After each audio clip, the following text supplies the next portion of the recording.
You are listening to Inclusion Revolution Radio.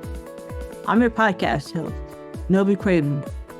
I'm a Special Olympics DC athlete and a Special Olympics international employee. On this podcast, I interview athletes, partners, ambassadors, employees, and supporters of Special Olympics. This podcast is for anyone and everyone who's interested in Special Olympics and the work that we do. New episodes premiere every other Friday at 10 a.m. Eastern Standard Time, anywhere you get your podcast. You're listening to the 7th episode of Season 6 of Inclusion Revolution Radio Podcast. My name is Novie Craven. I'm your host for today's episode. Today we'll be talking with Kimberly, Schickley, Alan Tobin, and Dr. Alicia Dixon-Ibarra. Kimberly and Alan are both Special Olympics athletes, global messengers, and athlete advisory board members. Alicia brings a wealth of research-based experience to our show today. It currently serves as Director of Fitness and Health Research at Special Olympics International. We brought these three amazing individuals together to learn more about the co-research model and how Special Olympics continues to innovate and push the boundaries of an ever-inclusive world. Welcome, Kimberly, Alan, and Alicia, to the Inclusion Revolution podcast. We are so excited to have you here today. Alicia, can you tell us more about your role and provide an overview of both the research model and athlete advisory board that Kimberly and Alan are a member of? So, Novie, thanks for having me on the podcast. I'm really excited to be here. In my current role as the Director of Fitness and Health Research, I primarily support the evaluation of our fitness programming, but I also do other areas of Special Olympics health evaluation.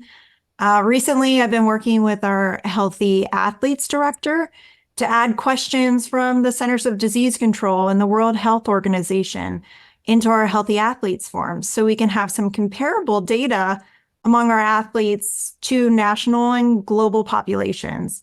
I also help some of our Special Olympics programs in the U.S. conduct inclusive health research and needs assessments at their local and state health departments. But I would have to say my favorite part of my job is leading our athlete advisory board. I look forward to our monthly calls with Kimberly and Alan and the rest of the team. And to answer the second part of your question about our inclusive research model. So our research and evaluation team is fully embracing the nothing about us without us concept.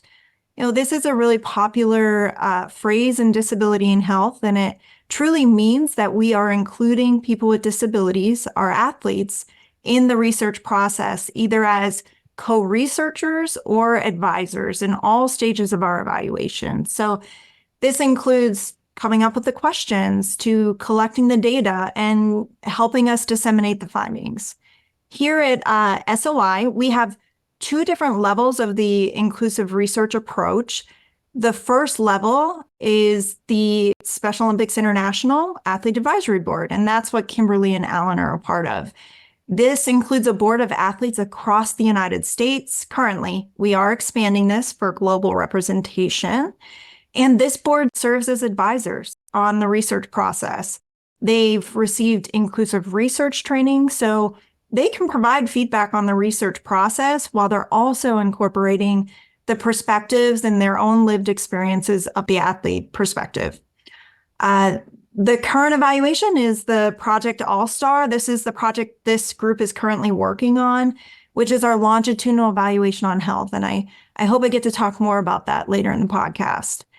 The second level of our inclusive research approach is the co-researcher model. And this is where athletes at our local programs are on the ground, collecting data, recruiting athletes, and part of the research process that way. So that's our two levels in the inclusive research model. I like how you did that. Kimberly, can you share your background in Special Olympics and what your responsibilities are as a global messenger? So as a quick summary of my background, I started back in middle school, and at first Special Olympics was just another activity to keep my schedule busy. It didn't quite mean as much to me back then as it does to me now. I actually used to be ashamed of who I was and I never really spoke about Special Olympics to people at school. Then I took a few years off and I came back in 2013, and it feels like ever since then I've been just climbing up. One of my opportunities, my first opportunity, was to become a global messenger, which entails going out into the community to speak to people, get donations, recruit volunteers, maybe recruit some new athletes. It's helped me open up more about myself, accept myself and others more. I've learned how to not necessarily handle other people, but how to interact with them. From there, I trained as an athlete coach, and then from there, I trained for healthy athletes, and now I'm a fitness coordinator, helping my fellow athletes to become healthier by staying active, changing what they eat and how much they eat, and definitely drinking that water. Yeah, you definitely gotta drink water because, Yeah. I'm a person who sometimes drink water, but drinks a lot of, sodas. But, doctors are like, no, you have to drink, like, I get an iron infusions, and, like, the week before, I sometimes will drink a soda, and they're like, no, you can't do that. You have to get enough water in your system that we can, give you the iron that you need. So definitely, be able to do that because water's always the way to go. Right. Alan, I would love to know more about your experience in Special Olympics as well and some of your favorite moments. I got started in Special Olympics when I was right after high school because a friend of mine knew that I liked playing sports, but I wasn't able to be part of any sports in high school. So he introduced me into Special Olympics back when I was living in Springfield, Missouri. I have a lot of things that I do now with Special Olympics. I am a part-time staff member. I'm an athlete leader. I am a global messenger, a health messenger. I work with our athlete leadership program to put on our ALPS, our athlete leadership program. And I do a lot of stuff with the communication side, which is taking pictures, making videos, doing interviews. And what are some of my favorite things? Favorite moments would have to say being able to be the very first health messenger trained for Special Olympics Missouri to go to Washington, D.C., to be in the very first group of health messengers would be one. Being part of the USA Games in Orlando, Florida, on staff as health and wellness, and helping train Team Missouri to be ready for the USA Games, and being on the two different advisory boards that I sat on. First of all, congratulations. Definitely very proud of you for definitely accomplishing that. One other one that I forgot to mention, being able to go with Alicia and some of the others to Atlanta, Georgia for a health conference, and being able to go in June to another one in Chicago with Andy. Yeah, Alan, you're a great spokesperson for our research and evaluation and the projects that we're doing. Definitely congratulations to, coming to DC and definitely being able to represent, Special Olympics Missouri, right? Thank you. Kimberly and Alan, what is your favorite part of being on the Athlete Advisory Board? One is Alan, because if you've ever had a chance to be part of one of our meetings, Alan and I kind of bounce off each other. We have the same ideas, same thought process, and we just kind of piggyback off of each other. And then that kind of leads into my second favorite part, which is also my favorite part of Special Olympics as a whole, is then to meet new people, see new faces, find other people that are like or different from me, and overall help everyone to be healthier.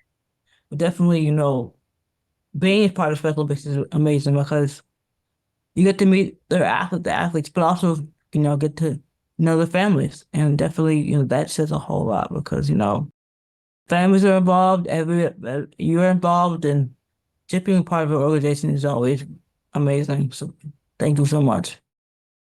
Like Kimberly said, great minds think alike. Me and Kim think a lot alike on our advisory board. And some of my favorite parts of the advisory board is being able to give the athlete side and opinions and everything like that. And being able to talk to other athletes about things like this, being able to express our opinions, just giving our input into the whole advisory board. As some of my fellow staff members that are not athletes have said, a lot of people will listen to the athletes more than they would just somebody going and talking to them. So we actually have a lot to say, contrary to what some people think. Right.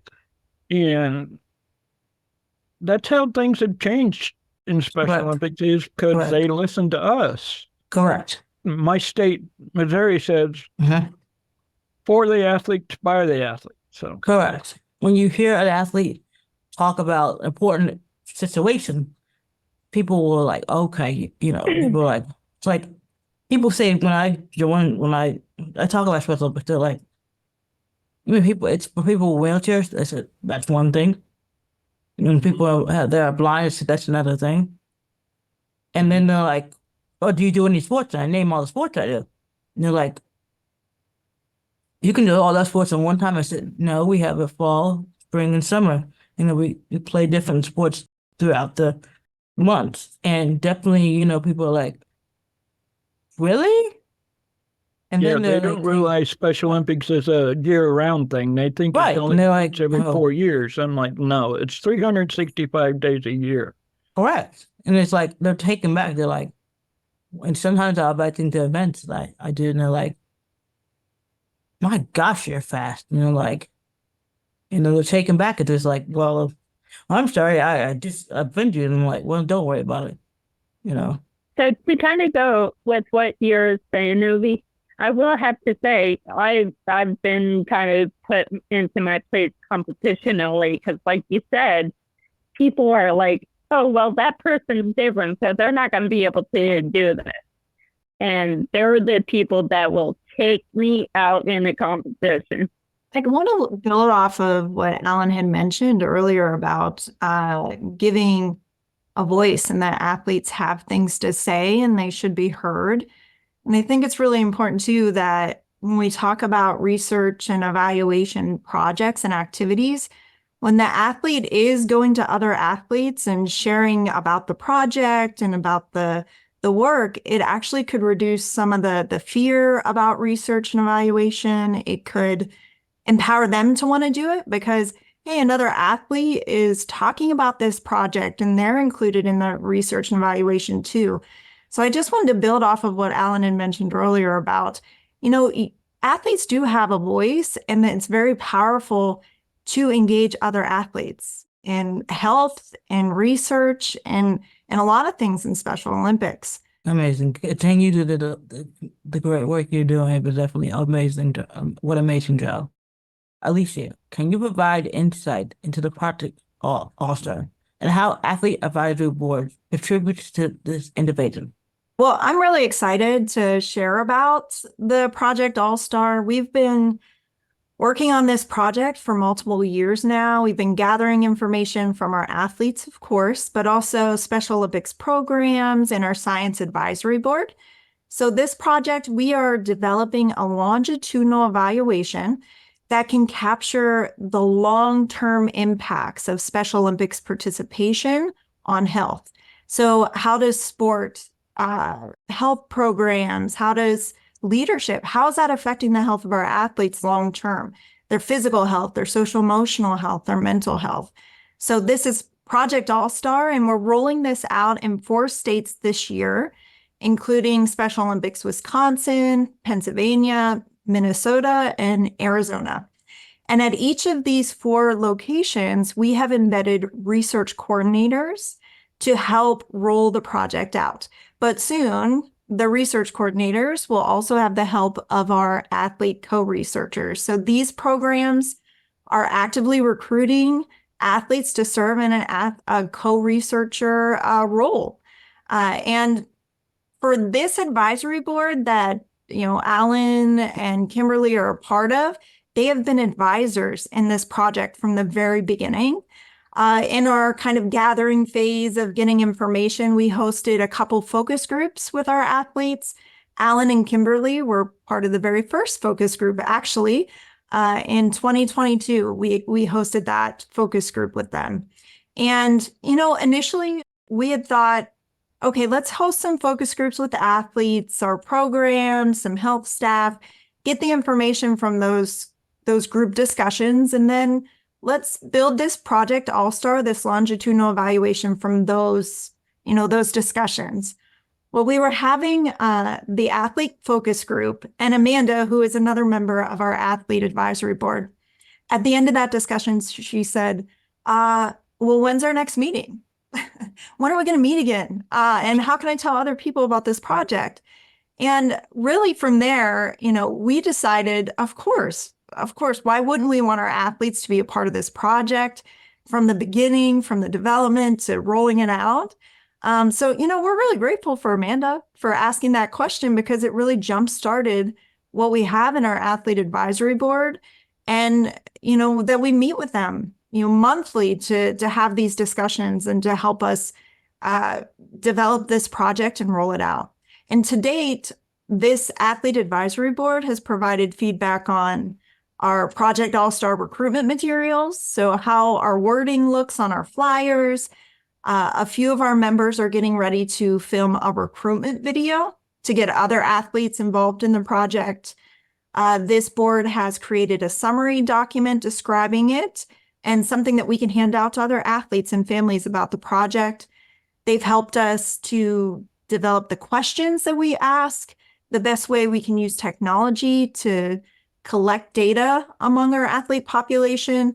And like Alan mentioned earlier, he's already traveling around and going to conferences and talking about our work. So again, our athlete advisory board has been with us from the very beginning and a huge part of this project and what it looks like today. That definitely says a lot, because us athletes really sometimes need to get a voice heard. And that definitely says, in a nutshell, that says a whole lot. Kimberly, what is one thing you've learned while serving on the athlete advisory board that you would want to share with other Special Olympics athletes? That we as athletes, it's okay for us to speak up to, especially in the betterment of our health, because at the end of the day, we're human just like anybody else. We're going to have the same emotions, same feelings, same pains. And it's important that we speak up and say, hey, I feel this way, or hey, I don't like that. Yes. Being part of this board has helped me know that there's people out there willing to help and support athletes to say what they want. Yeah, and Kimberly, we had talked in our athlete advisory board too about how you have actually contributed feedback about technology too, about Fitbits and some of the apps that we've used and ways that we can collect data on athletes. Did you want to add anything about that? I know that was something that, you actually helped and provide quite a bit of feedback on that. So I use a Fitbit to keep track of all my activity, my exercise, my steps, and even like my heart rate, and I can use it to keep track of my weight and I also have a Fitbit scale that will connect to my Fitbit app, and I don't have to type in my weight every time I step on it. Yeah. So we actually, our team learned a lot from Kimberly sharing how she uses Fitbit and technology. And we learned from that and what we want to do to collect data for the Project Allstar. So we were learning from Kimberly and how she's using technology. Why is research that includes Special Olympic athletes so important? Goes back to what we were saying before. Research is not really going to do you too much unless you actually get to talk to the ones that it involves and impacts the most. So if you don't actually talk to the athletes and get their input and what they're thinking and what they're involved with and how it affects them or impacts them, then you can research anything and everything, but you're not going to get the true facts and get the information that you need without involving the athletes. We're the ones that are impacted and have the effects of it. So we're the ones where you need to get the information from. Well said. Well said. Alicia, in what specific ways does involvement of individuals with ID as co-researchers enhance research projects conducted by Special Olympics? Alan described it really well. I mean, we can't do the work that we do without the voices of our athletes who are impacted by our projects, right?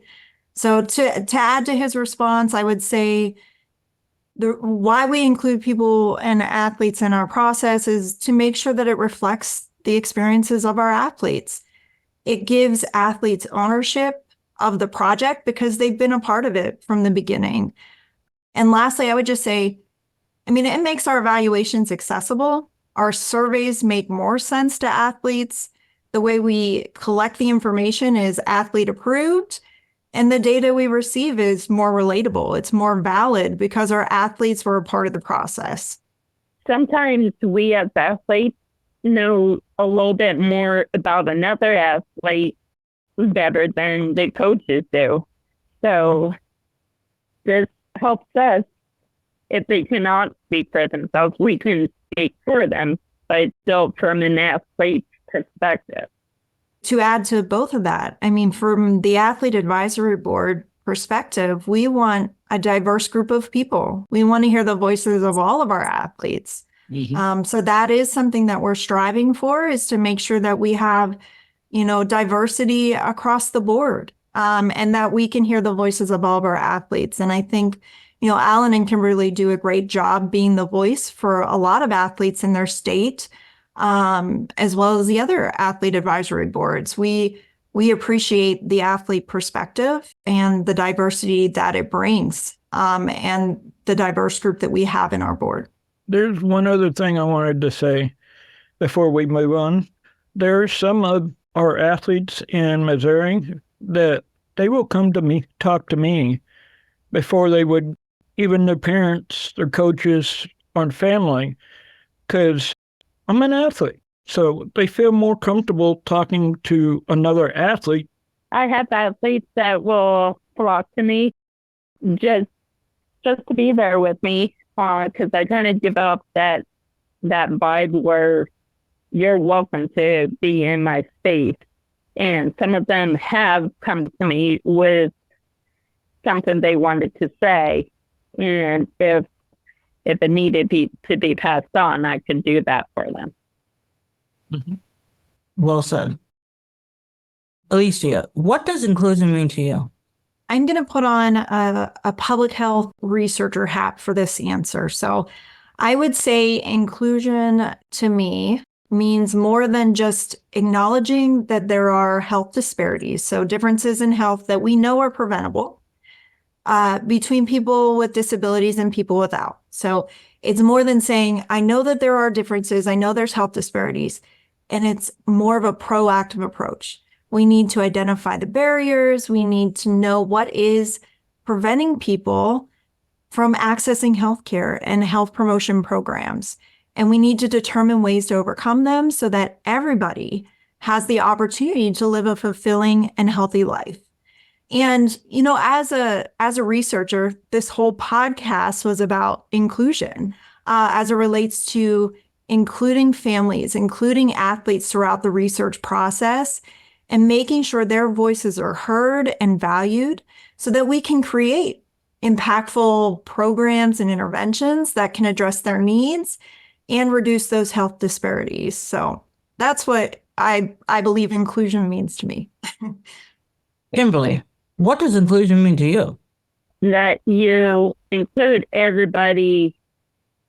It doesn't matter who they are, where they come from, what color skin they have. They should be included. Alan, what does inclusion mean to you? Inclusion means to me everybody is involved. It doesn't matter if you can talk or not talk. One of the two families that have pretty much adopted me as part of their own family, their son is autistic and he's nonverbal. He can say a few words, but he looks up to me. Yeah, even though he's older than I am, he looks up to me as a older brother because I treat him just the same way I would treat anybody else. It's just a matter of treating everybody exactly the same. Inclusion means to me is no matter who you are, you're involved. You're part of the group. Special Olympics is just one big family. I can definitely piggyback on that one. What you just said was brought tears to my eyes, because definitely that says a lot, because I have friends that do the same thing, and it's like, okay, well, they know that you're there, but also they are happy to be involved with something that they can't talk to you about it, but they're happy because they're involved in it. And that definitely says a whole lot. Yes. Thank you all for joining today's episode of Inclusion Revolution Radio Podcast. Your work is crucial for the continued success of Special Olympics athletes and serves as a testament that more voices are needed in today's world. I'm like, this episode is definitely this episode was tremendously amazing because we got our voices, we got your voices heard.